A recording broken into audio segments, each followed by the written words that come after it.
ನಮಸ್ಕಾರ. ಸ್ವಯಂ ಪಾಕ ಅಭಿಮಾನಿಗಳಿಗೆ ಸ್ವಾಗತ. ಈ ದಿನ ನಾನು ದಕ್ಷಿಣ ಕನ್ನಡದಲ್ಲಿ ಸಿಗುವಂತಹ ಜಡೆ ಈರುಳ್ಳಿ ಅದನ್ನ ಇಡಿಯಾಗಿ ಹಾಕ್ಬಿಟ್ಟು ಹುಳಿ ಹೇಗ್ ಮಾಡೋದು ಅಂತ ಹೇಳಿ ತೋರಿಸ್ಕೊಡ್ತಾ ಇದ್ದೀನಿ. ಈ ಈರುಳ್ಳಿಗೆ ಜಡೆ ಈರುಳ್ಳಿ ಅಂತ ಹೇಳ್ತಾರೆ. ನೋಡಿ, ಈ ತರ ಇದು ಗೊಂತ್ಲಾಗಿ ಕಟ್ಟಿದ್ದು ನಿಮ್ಗೆ ಸಿಗುತ್ತೆ. ಇದು ಸಾಮಾನ್ಯವಾಗಿ ಮಂಗಳೂರು, ಉಡುಪಿ ಕಡೆನಲ್ಲಿ ಜಾಸ್ತಿ ಆಗಿರುತ್ತೆ. ಇದರಲ್ಲಿ ಈ ತರ ಸಣ್ಣ ಸಣ್ಣ ಈರುಳ್ಳಿ ಇದೆ ನೋಡಿ, ಇದು ಹುಳಿಗೆ ತುಂಬಾ ಚೆನ್ನಾಗಿರುತ್ತೆ. ಅಂದ್ರೆ ನೀವು ಇದನ್ನೇ ಇಡೀನೇ ಹಾಕ್ಬೇಕು, ತುಂಬಾ ಚೆನ್ನಾಗಿರುತ್ತೆ. ಹಾಗೆ ಇದೆಯಲ್ಲ, ಖಾರ ಜಾಸ್ತಿ ಇರಲ್ಲ, ಘಾಟು ಇರಲ್ಲ. ಹಾಗೆ ನೀವು ಊಟ ಜೊತೆ ಕಡ್ಕೊಂಡು ತಿನ್ಲಿಕ್ಕೆ ತುಂಬಾ ಚೆನ್ನಾಗಿರುತ್ತೆ. ಇದನ್ನ ನೀವು ಸಂರಕ್ಷಣೆ ಮಾಡ್ಬೇಕಂದ್ರೆ ನೋಡಿ, ಇದೇ ತರ ನೀವು ಯಾವ ಕಡೆನಾರು ಹೀಗೆ ಇದನ್ನ ಇಳಿಬಿಟ್ರೆ ಚೆನ್ನಾಗಿರುತ್ತೆ. ಬುಟ್ಟಿನಲ್ಲಿ ನೀವು ಇದನ್ನ ಬಿಡಿ ಬಿಡಿಯಾಗಿ ಇಡಬೇಡಿ, ಹೀಗೆ ಯಾವ್ದಾದ್ರು ಒಂದಕ್ಕೆ ಕಟ್ಬಿಟ್ಟು ಇಳಿಬಿಟ್ಟಿರಿ. ಬೇಕಾಗುವ ಪದಾರ್ಥಗಳು: ಬದನೆಕಾಯಿ ಹಾಗೂ ಈರುಳ್ಳಿ. ನಾನು ಬದನೆಕಾಯಿ 6 ಇಟ್ಕೊಂಡಿದ್ದೀನಿ. ಈರುಳ್ಳಿ ನೋಡಿ, ನಾನು ಸಿಪ್ಪೆ ಎಲ್ಲ ತೆಗೆದುಬಿಟ್ಟು ಒಂದು 20 ಈರುಳ್ಳಿ ಇಟ್ಕೊಂಡಿದ್ದೀನಿ. ಈರುಳ್ಳಿ ಇದನ್ನ ಇಡಿಯಾಗಿ ಹಾಕಿದ್ರೇನೆ ಚೆನ್ನಾಗಿರುತ್ತೆ. ನಾನು ಈಗಾಗಲೇ ತೊಗರಿ ಬೇಳೆನ ಬೇಯಿಸಿಟ್ಕೊಂಡಿದ್ದೀನಿ. ಅರ್ಧ ಕಪ್ ಮೇಲೆ ಬೇಳೆನ ಬೇಯಿಸಿಟ್ಟಿದ್ದೀನಿ. ಮಸಾಲೆ ರುಬ್ಲಿಕ್ಕೆ ಬೇಕಾಗುವಂತಹ ಪದಾರ್ಥಗಳು: ಮೆಣಸಿನಕಾಯಿ 5, ನಾನಿಲ್ಲಿ ಬ್ಯಾಡಗಿ ಮೆಣಸಿನಕಾಯಿ ಇಟ್ಕೊಂಡಿದ್ದೀನಿ. ಕರಿಬೇವಿನ ಹೆಸರು 1.5 ಟೀ ಸ್ಪೂನ್ ಅಷ್ಟು ಕೊತ್ತಂಬರಿ ಬೀಜ, ಮೆಂತ್ಯ ಅರ್ಧ ಟೀ ಸ್ಪೂನು, ಅರ್ಧ ಟೀ ಸ್ಪೂನು ಉದ್ದಿನ ಬೇಳೆ, ಅರ್ಧ ಟೀ ಸ್ಪೂನು ಕಡಲೆಬೇಳೆ, ಜೀರಿಗೆ 1 ಟೀ ಸ್ಪೂನು, ಸಾಸಿವೆ 1/4 ಟೀ ಸ್ಪೂನು, ಅರಿಶಿನ ಹತ್ರ 1/4 ಟೀ ಸ್ಪೂನು, ಉಪ್ಪು ರುಚಿಗೆ ತಕ್ಕಷ್ಟು. ನಾನಿಲ್ಲಿ 1 ಟೇಬಲ್ ಸ್ಪೂನ್ ಕಲ್ಲು ಉಪ್ಪು ಇಟ್ಕೊಂಡಿದ್ದೀನಿ. ತಾಜಾ ತೆಂಗಿನಕಾಯಿ ತುರಿ 1/4 ಕಪ್ಗಿಂತ ಸ್ವಲ್ಪ ಜಾಸ್ತಿ ಇದೆ. ಹುಣಸೆ ಹಣ್ಣು ಒಂದು ಸಣ್ಣ ಲಿಂಬೆ ಹಣ್ಣಿನ ಗಾತ್ರದಷ್ಟು ನಾನು ಈಗಾಗಲೇ ನೀರಿಗೆ ಹಾಕಿ ನೆನೆ ಇಟ್ಟಿದ್ದೀನಿ. ನೀರು 6 ಕಪ್ ಇಟ್ಕೊಂಡಿದ್ದೀನಿ. ಹುಳಿ ಹದ ನೋಡಿ ನೀರು ಹಾಕೊಳ್ಳೋಣ. ಈರುಳ್ಳಿಗೆ ನೀರು ಹಾಕಿ ಬೇಯಲಿಕ್ಕಿಡಿ. ಒಂದು ಬಾಣಲೆಗೆ ಅರ್ಧ ಟೀ ಸ್ಪೂನ್ ಅಷ್ಟು ಎಣ್ಣೆ ಹಾಕಿ ಕಾಯ್ಲಿಕ್ಕಿಡಿ. ಎಣ್ಣೆ ಕಾದ್ಮೇಲೆ ಕರಿಬೇವು ಹಾಗೆ ಮೆಣಸಿನಕಾಯಿನ ಸ್ವಲ್ಪ ಮುರಿದು ಹಾಕಿದ್ದೀನಿ. ಹುರಿಲಿಕ್ಕೆ ಸುಲಭ ಆಗತ್ತೆ ಅಂತ ಹೇಳಿ. ಮೆಂತ್ಯ, ಕಡಲೆಬೇಳೆ,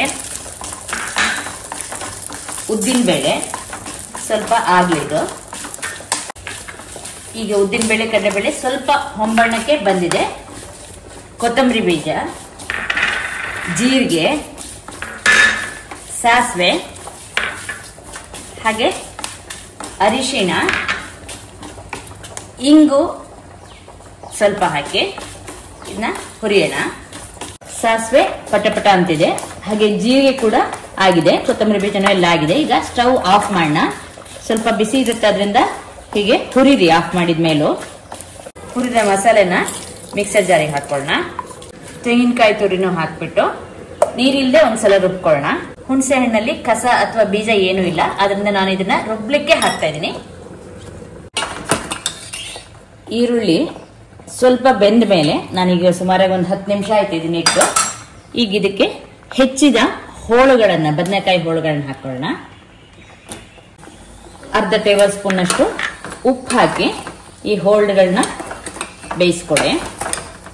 ಸ್ವಲ್ಪ ನೀರು ಹಾಕ್ತಾ ಇದೀನಿ. ಮತ್ತೆ ಮುಚ್ಚಿಟ್ಟು ಬೇಯಿಸ್ಕೊಳ್ಳಿ. ಹೋಳು ಮುಚ್ಚಿದಾಗ ನೀವು ಒಂದು ಸೌಟನ್ನ ಒಳಗಿಟ್ಟಿರಿ, ಇಲ್ಲಿದ್ರೆ ಕೆಲವೊಂದ್ಸಲ ನೀರು ಹೊರಗೆ ಚೆಲ್ಲತ್ತೆ.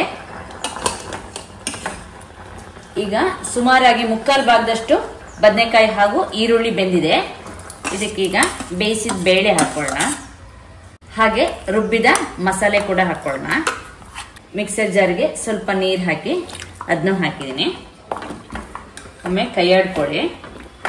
ಹಾಗೆ ಉಳಿದ ಉಪ್ಪನ್ನು ಹಾಕಿ ಕರಿಬೇವನ್ನ ಸ್ವಲ್ಪ ಹೀಗೆ ಮುರಿದ್ಬಿಟ್ಟು ಹಾಕಿ, ರುಚಿಗೆ ಸ್ವಲ್ಪ ಬೆಲ್ಲ ಹಾಕಿ. ನಾನು ಜೇನಿ ಬೆಲ್ಲ ಇತ್ತಾದ್ರಿಂದ ಜೇನಿ ಬೆಲ್ಲನ ಹಾಕ್ತಾ ಇದ್ದೀನಿ. ಹುಳಿ ಸ್ವಲ್ಪ ದಪ್ಪ ಇದೆ, ಆದ್ರಿಂದ ನೀರು ಹಾಕ್ತಾ ಇದ್ದೀನಿ. ನೀವು ನೀರನ್ನ ನೋಡ್ಕೊಂಡು ಹದ ನೋಡ್ಕೊಂಡು ಹಾಕೊಳ್ಳಿ. ಸಣ್ಣ ಊರಿನಲ್ಲಿ ನಾನು ಹುಳಿನ ಚೆನ್ನಾಗಿ ಕುದಿಸಿನಿ. ನೋಡಿ, ಹುಳಿ ಈ ಹದದಲ್ಲಿದೆ. ಬದನೆಕಾಯಿ ಹುಳಿ ನಿಮಗೆ ಆರಿದ ಮೇಲೆ ಸ್ವಲ್ಪ ಗಟ್ಟಿ ಆಗತ್ತೆ. ಈಗ ಹುಳಿ ಆಗಿದೆ. ಸ್ಟವ್ ಆಫ್ ಮಾಡೋಣ. ಒಗ್ಗರಣೆ ಸೌಟಿಗೆ 1.5 ಟೀ ಸ್ಪೂನು ಎಣ್ಣೆ ಹಾಕಿ ಕಾಯ್ಲಿಕ್ಕಿಟ್ಟಿದ್ದೀನಿ.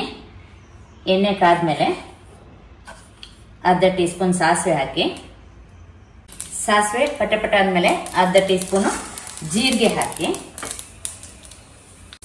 ಜೀರಿಗೆ ಆಗಿದೆ. ಈಗ ಮೆಣಸಿನಕಾಯಿ ಹಾಕಿ ಸ್ಟವ್ ಆಫ್ ಮಾಡೋಣ. ಬಿಸಿಗೆನೆ ಮೆಣಸಿನಕಾಯಿ ಆಗತ್ತೆ. ಒಗ್ಗರಣೆ ಬಿಸಿ ಇದ್ದಂತೆ ಹುಳಿಗೆ ಹಾಕಿದ್ರು. ನಿಮಗೆ ಬದನೆಕಾಯಿ ಈರುಳ್ಳಿ ಇಡೀ ಹಾಕಿದ್ದು ಹುಳಿ ಸಿದ್ಧವಾಗಿದೆ. ಈ ಈರುಳ್ಳಿ ಸಾಮಾನ್ಯವಾಗಿ ಏಪ್ರಿಲ್ ತಿಂಗಳಲ್ಲಿ ಸಿಗತ್ತೆ. ನೋಡಿದ್ರಲ್ವಾ, ಜಡೆ ಈರುಳ್ಳಿ ಹಾಗೆ ಬದನೆಕಾಯಿನ ಹಾಕ್ಬಿಟ್ಟು ಹುಳಿ ಹೇಗೆ ಮಾಡೋದು ಅಂತ ಹೇಳಿ. ನೀವು ಕೂಡ ನಿಮ್ಮ ಮನೆಯಲ್ಲಿ ಈ ಹುಳಿಯನ್ನು ಮಾಡಿಬಿಟ್ಟು ನಿಮ್ಮ ಅಭಿಪ್ರಾಯ ನಮಗೆ ತಿಳಿಸಿ. ನಮಸ್ಕಾರ.